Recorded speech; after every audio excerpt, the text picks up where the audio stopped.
नमस्कार साथियों, मैं हिमांशु शर्मा स्वागत करता हूं आप सभी का इम्प्रूवमेंट जोन के इस यूट्यूब चैनल पर। आज पूरे विश्व के हालात ऐसे हो चुके हैं कि कहां से न्यूक्लियर मिसाइल एस्केलेट हो जाए इसकी कोई गारंटी नहीं है। Recently Russia suspends last nuclear policy with US, जो कि साइन की गई थी 1987 में by US president Donald Reagan and Russian leader Mikhail Gorbachev. Specially कहा गया था कि न्यूक्लियर डिप्लॉयमेंट को रोकने के लिए पॉलिसी है। न्यूक्लियर डिप्लॉयमेंट का मतलब है कि जब ताकतवर देशों की झड़प आपस में चली होती है, उस टाइम पर न्यूक्लियर हथियारों से लैस मिसाइल को डिप्लॉय कर दिया जाता है एक दूसरे की तरफ फेस करके। ये सीधा इशारा है कि यदि आपकी तरफ से कोई ऊंच नीच होती है, देन हम भी तैयार हैं ताड़फाड़ करने के लिए। बवाल उस समय मचा जब रशिया के एग्जीक्यूटिव काउंसिल के डेप्यूटी चीफ की तरफ से स्टेटमेंट दिया गया कि हम डेड हैंड वार्निंग दे रहे हैं अमेरिका को। डेड हैंड वार्निंग का मतलब बेसिकली एक अप्रोच है ऑटोमेटिक रिटेलिएशन की। ऑटोमेटिक रिटेलिएशन का मतलब साफ किया गया कि यदि अमेरिका की तरफ से कोई खतरा होता है वर्ल्ड वाइड रशिया की लीडरशिप को, देन हमारी तरफ से ऑटोमेटिक मिसाइल दाग दी जाएगी अमेरिका पर। तो ट्रंप ने भी क्लियर कर दिया है कि हम भी सबमरीन्स को सेट करने जा रहे हैं रशियन वाटर में। रिसोर्सेज का मानना है कि रशियन वाटर में स्पेशली जो मेडिटेरियन सी वाला एरिया है, इसके अलावा या फिर आर्कटिक सर्कल में तैनात की जाएंगी सबमरीन्स, जो कि लैस होंगी ग्राउंड बैलिस्टिक मिसाइल और क्रूज मिसाइल से। ग्राउंड बैलिस्टिक मिसाइल का मतलब है ground ballistic missile ground level से स्टार्ट होगी, एंट्री करेगी एंडोस्फीयर में, जिसको एटमोस्फीयर भी बोला जाता है। एटमोस्फीयर से जाएगी स्पेस की तरफ, जिसको एक्सोस्फीयर बोलते हैं। स्पेस से फिर पूरी शक्ति से आएगी एंडोस्फीयर की तरफ और विग्योरसली हिट करेगी टारगेट को। क्रूज मिसाइल काम करती है parallel the surface of earth और हिट करती है टारगेट को। तो इसी की रोकथाम के लिए एक ट्रीटी साइन की गई थी 1987 में, जिसका नाम था आईएनएफ। इसकी फुल फॉर्म थी intermediate range nuclear force treaty, जो कि साइन हुई थी यूएसएसआर और यूएसए के बीच में। यूएसएसआर का मतलब जो आज का रशिया है, उस टाइम पर इसको यूएसएसआर बोला जाता था। टोटल 15 स्टेट थे। बाद में इसकी डिसॉल्वेशन हुई 1991 में। उस टाइम के यूएसएसआर को रिप्रेजेंट करता है रशिया। तो 87 में ट्रीटी हुई।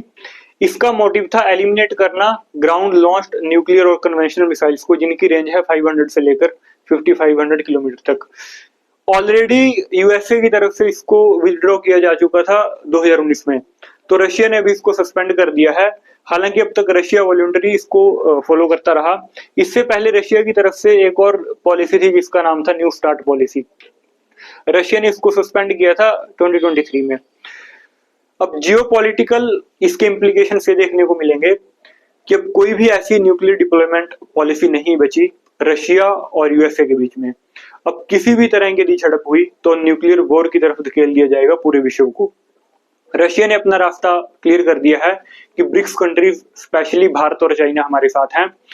तो अमेरिका भी बार बार ब्रिक्स कंट्रीज को टैरिफ की धमकियां दे रहा है।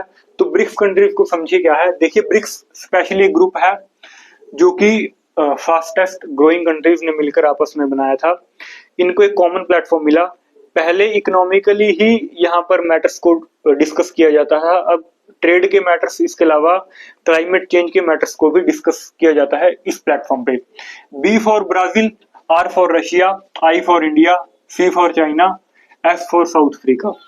इसकी एस्टेब्लिशमेंट हुई थी 16 जून 2009 में।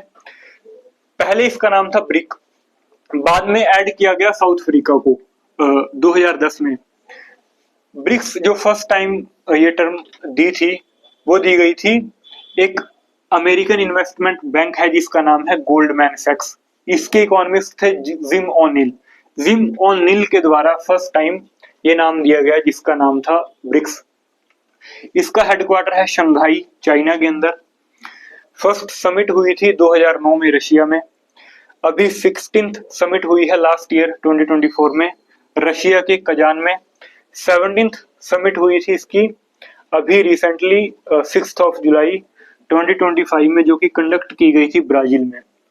तो अभी हमें भी ये देखना होगा कि अब तक भारत फॉलो कर रहा था नो फर्स्ट वॉर पॉलिसी को। अब जिस तरह के आज हालात हैं, हमें भी इस पॉलिसी से रुख मोड़ना पड़ेगा और अपना रास्ता क्लियर करना पड़ेगा कि हम इंडिपेंडेंटली रशिया के साथ हैं। बिकॉज बार बार ट्रंप के द्वारा धमकियां दी जा रही हैं टैरिफ की, जो कि इन्फ्लेशन का खतरा हो सकती है, स्पेशली ब्रिक्स कंट्रीज।